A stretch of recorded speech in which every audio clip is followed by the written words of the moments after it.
I wanted to showcase the Hollow Palm League Starter for Legacy of Phrecia event because I wanted to experiment with the Hollow Palm setup again with the different passive tree. And so I'm just running a tier 16, which is like 60% Delirious, just to show this is a League Starter. This is not that expensive. This is not a build for farming uber bosses. This is not the most powerful build I've ever made.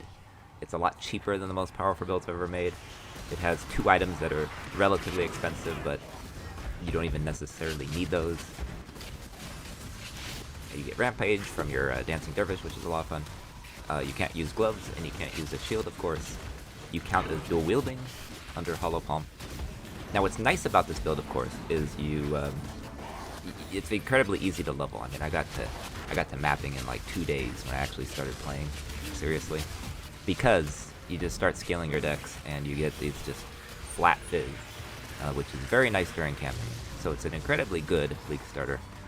Now, one thing I miss about the normal classic Ascendant is stun immunity. You get stun immunity on part of your Scion tree. We lose that. We lose taunt, and we lose a few things, but we gain a few nice things. We get Adrenaline, which is hard to get, which gives 100% increased attack damage, and you get it on every kill, as well as attack speed. Now, we're not using any expensive flasks. We're using basic bitch flasks, and it's a one-button build. If you look, we're literally just spinning. You never stop spinning unless you're stunned. It does have freeze immunity because of the Pantheon. I could probably get the stun to nothing. Stun is not a huge deal because we have stun reduction. We use it on our flask, and so if you're stunned, you just start spinning again. So it doesn't hurt it too bad. One thing I had posted earlier was I thought I was going to be doing Iron Reflexes. It turns out it's better not to. You want to have mixed armor and evasion and spell suppression. Having a little, like 2/3, 66%-ish of all 3 of those is really good. It's very tanky. Another thing is Val Pact used to double your life leech, and then you could not get life regen. It was that way for a very long time. Val Pact now gives you all life leeches instant, but you cannot have any other forms of life recovery. And the lack of recovery means you don't get life on hit either. So I take that off, and that's because I prefer to use a setup where I have a level 1 Vitality with a Watcher's Eye. And the Watcher's Eye gives life on hit. That way, if you have a map where you cannot leech, you don't have to worry about it. The only thing you have to watch is Fizz Reflect. This build cannot do Fizz Reflect maps in its current iteration. You can get it changed where it can, but it's not worth it. It's better just to avoid Fizz Reflect. It can do Ellie Reflect because it uses Awakened Brutality. I do use 2 Awakened Jewels. Awakened Brutality is currently, I believe, at level 2. I went the cheaper route because it's much cheaper to buy it at level 1 and just level it yourself, but it's very slow. It does use a level 4 Enlighten, which is quite a few Divine, but what I did was, with a level 3 Enlighten, valved it. It was valved to level 4, so that made it very cheap. Significantly cheaper, and was just lucky. It can't really work. This build doesn't work in its current iteration unless you take off either the level 1 Vitality, which you don't want. You can do that. You can take off level 1 Vitality, not rely on the Watcher's Eye life on hit, and then take Val Pact instead. You would actually be able to put dash back on in that case, if you want to do a quick avoid. But we have enough movement speed. You don't really need dash. So, just doing a long play here. What I was getting at, of course, is if you only have a level 3 Enlighten, if you can't afford the level 4 at League Start, you can see there, you'd have to either do Blood Magic of some kind, which has a new name, Arrogant Support or something, but in a nutshell, you'd have to eat up some of your life reserved, or you wouldn't have enough mana. As you can see, we have basically no mana. We have like 3 mana, but it doesn't matter because with the Legacy of Phrecia, with the Scavenger, you get free melee. It was very cool to see that. I recorded in real time my reaction. I was like, dang, that's good. So it made me want to play Hollow Palm again. This build hits a cap because you can't have gloves, you can't have a shield, and you can't have any real weapon. All we get is really a weapon that gives us Dancing Dervishes, which do nothing. I don't even bother socketing like minions attack support. You can throw all that in there, I don't bother. It's not necessary, as you can see. I just use it for Rampage. That's like the only reason we have it. Because it deactivates weapon slot when they manifest. So you count as unencumbered. But if you want to just spin, not have to click buttons, you just spin. All I got is my spin move. It's a 1-button build. Pretty cheap. As I say, the Enlightened's a bit expensive. But it's not necessary if you were to not have...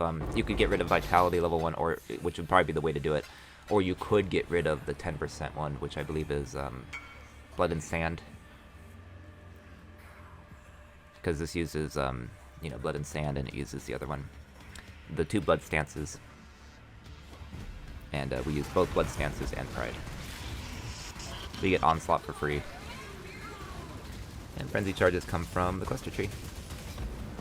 Coasters took a while to take down, as you could see, but the bosses are no problem. It's very tanky because of Life on Hit and Leech. By doing it this way, we get the Life on Hit and we also get Leech, just not Valpact. Instant Leech. In fact, if I hit level 94, my next thing would be Leech's instant. 10% of Leech's instant would be the next node to take. We have almost 1200 decks, and that's without expensive Vald Ring implicits. So, few changes, and I'll show that at the end. I'm just showing here, it can do Eater of Worlds. It can do stuff like this, Maven, Staring at Shark. It can do them deathless, just fine. But you you probably would not want to do Ubers on this.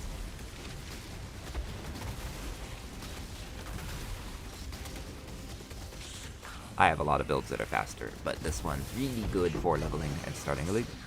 And I wanted to update. And so I'm going to go through what it looks like. Now, which Brutal Restraint did we get, right? I got this number here, which is not what I showcased last time, because doing the research, we get these percent dexes, plus the dexes, we get the cold res, and you get even more movement speed. And then just dex, flat dex from that ring.